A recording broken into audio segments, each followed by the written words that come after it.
Estamos llamados a ser personas de esperanza. Debemos creer que el cambio es posible. La lucha por los derechos humanos es un testamento de esta creencia. Es un camino largo y sinuoso. Habrá reveses y decepciones, pero también habrá victorias. Esta es una historia de ambos. Es una historia de valentía frente a la opresión. Es una historia de resiliencia frente a la desesperación.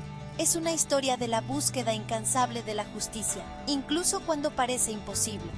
Desde las montañas de Ecuador hasta las calles de Seúl, la lucha por los derechos humanos continúa. Estas luchas no son incidentes aislados, son parte de un movimiento global, un movimiento que exige dignidad, igualdad y justicia para todos. Esto no se trata solo de leyes y tratados, se trata de la vida de las personas, se trata del derecho a vivir libremente, a decir lo que piensas y a ser tratado con respeto. Se trata de crear un mundo donde todos tengan la oportunidad de alcanzar su máximo potencial. Nunca debemos olvidar el poder de una sola voz. Una voz puede inspirar un movimiento, un acto de valentía, puede cambiar el curso de la historia. Y juntos podemos construir un mundo donde los derechos humanos no sean aspiraciones, sino una realidad para todos. Los indígenas de Sarayaku, en Ecuador, conocen el valor de su tierra. Su hogar en la selva tropical no es solo una fuente de alimento y refugio, es su centro espiritual, es su identidad. Así que cuando llegó una compañía petrolera prometiendo progreso y prosperidad, el pueblo de Sarayaku se resistió. Conocían el verdadero costo del progreso. Habían visto la devastación causada por la extracción de petróleo en otras comunidades. Sabían que su tierra, su forma de vida, estaba en juego. La empresa llegó con fuerza, respaldada por el gobierno, pero el pueblo de Sarayaku se mantuvo firme. Utilizaron sus voces, sus cuerpos y su profunda conexión con la tierra para defender sus derechos. Su lucha fue larga y ardua, pero en una victoria histórica, la Corte Interamericana de Derechos Humanos falló a su favor. El tribunal reconoció su derecho al consentimiento libre, previo e informado con respecto a los proyectos de desarrollo en sus tierras. En las tierras altas de Guatemala, el legado del genocidio aún proyecta una larga sombra.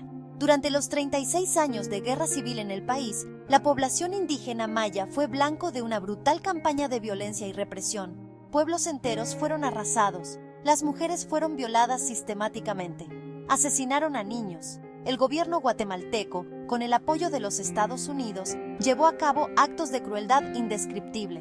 Sin embargo, incluso frente a semejante horror, el espíritu de resistencia perduró. Mujeres como Rigoberta Menchú Tum, una activista indígena quiché por los derechos humanos, se negaron a ser silenciadas. Ella denunció valientemente las atrocidades, atrayendo la atención del mundo sobre la difícil situación de su pueblo. Su trabajo, y el de muchos otros, condujo a la creación de la Comisión Internacional contra la Impunidad en Guatemala, CICIG, respaldada por las Naciones Unidas. Aunque imperfecta, la CICIG ha logrado avances significativos en la investigación y el enjuiciamiento de los abusos contra los derechos humanos cometidos durante la guerra. En la estrecha franja de tierra entre Moldavia y Ucrania se encuentra Transnistria, un estado separatista no reconocido por nadie. Aquí el tiempo parece haberse detenido. Las estatuas de la era soviética todavía se alzan imponentes, el idioma ruso domina y los derechos humanos son violados rutinariamente. La libertad de expresión está severamente restringida. Los grupos de oposición son hostigados e intimidados, y el sistema educativo se utiliza para promover una versión distorsionada de la historia. Transnistria es un claro recordatorio de que la lucha por los derechos humanos está lejos de haber terminado. Para quienes viven en Transnistria, la lucha por las libertades básicas es una realidad cotidiana. Están atrapados en una distorsión temporal, privados de los derechos y oportunidades que la mayoría de nosotros damos por sentado. La comunidad internacional no debe olvidar al pueblo de Transnistria. Debemos seguir arrojando luz sobre los abusos contra los derechos humanos que están teniendo lugar allí y debemos apoyar a quienes trabajan con valentía para construir una sociedad más justa y equitativa.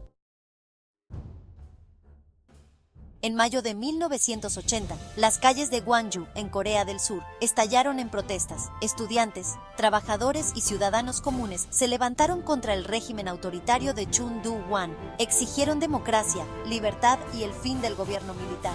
El gobierno respondió con una fuerza brutal.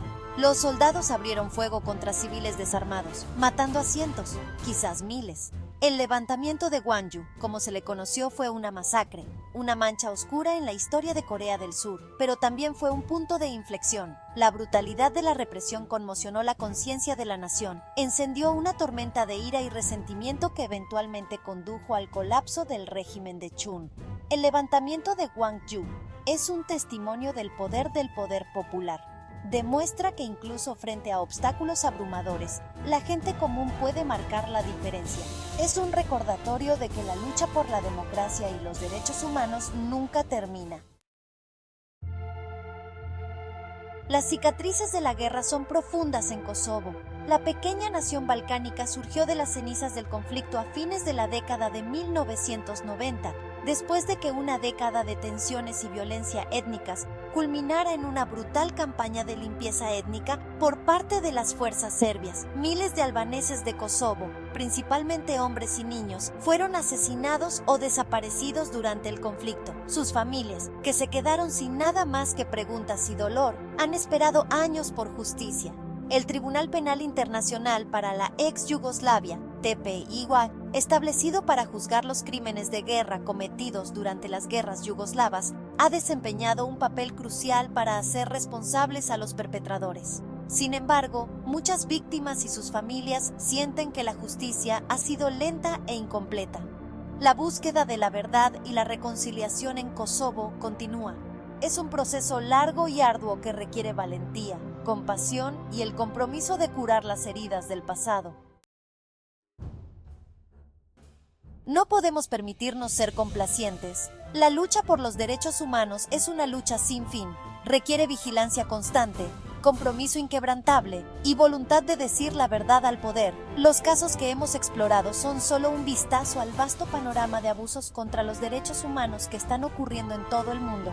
Todos los días se persigue a personas por su raza, religión, identidad de género, orientación sexual o simplemente por expresar sus creencias. Debemos enfrentar estas injusticias con indignación. No debemos permitirnos adormecernos ante el sufrimiento de los demás, porque cuando hacemos la vista gorda ante la injusticia, nos convertimos en cómplices de su perpetuación. La lucha por los derechos humanos es una lucha por nuestra humanidad compartida. Es una lucha por un mundo donde todas las personas sean tratadas con dignidad y respeto, independientemente de quiénes sean o de dónde vengan. Es una lucha que exige nuestra atención, nuestra energía y nuestro compromiso inquebrantable. Nunca olvidemos las palabras del Dr. Martin Luther King Jr., quien dijo: "La injusticia en cualquier lugar es una amenaza para la justicia en todas partes". La lucha por los derechos humanos es una lucha global. Es una lucha que debemos ganar juntos.